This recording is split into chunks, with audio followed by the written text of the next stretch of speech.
গল্পের নাম শেষ রাতের অতিথি। রাত তখন প্রায় ৩টা।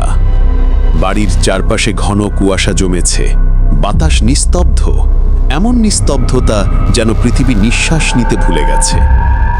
রিমা একা থাকে এই পুরনো বাড়িটায়। স্বামী মারা গেছেন বছর ২ হলো সড়ক দুর্ঘটনায়।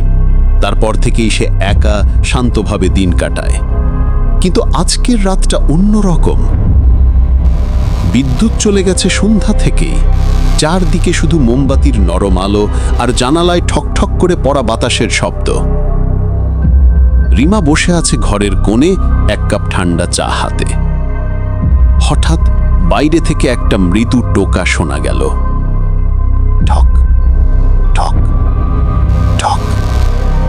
প্রথমে ভেবেছিল বাতাসের শব্দ, কিন্তু তারপর আবার একই ছন্দে। সে উঠে দরজার কাছে গেল।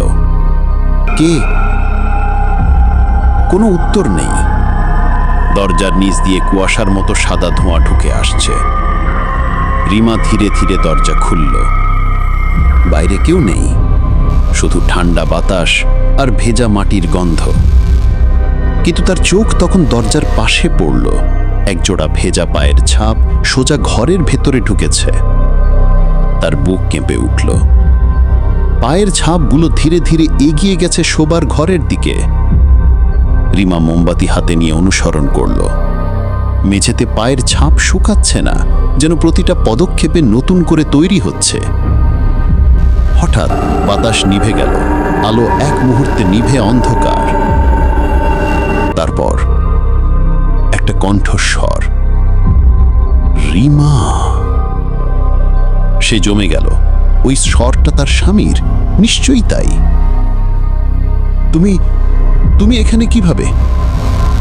চোখের সামনে মোমবাতির ক্ষীণ আলো আবার জ্বলে উঠল, আর আলোয় দেখা গেল তার স্বামী রাজীব দাঁড়িয়ে আছে। ভেজা কাপড়, রক্ত মাখা মুখ, চোখে একটা অদ্ভুত স্থিরতা। রিমা চিৎকার করতে পারল না। রাজীব ধীরে ধীরে বলল, তুমি বলেছিলে আমি ফিরলে দরজা খুলে দেবে। আমি ফিরেছি। রিমা কেঁপে উঠল।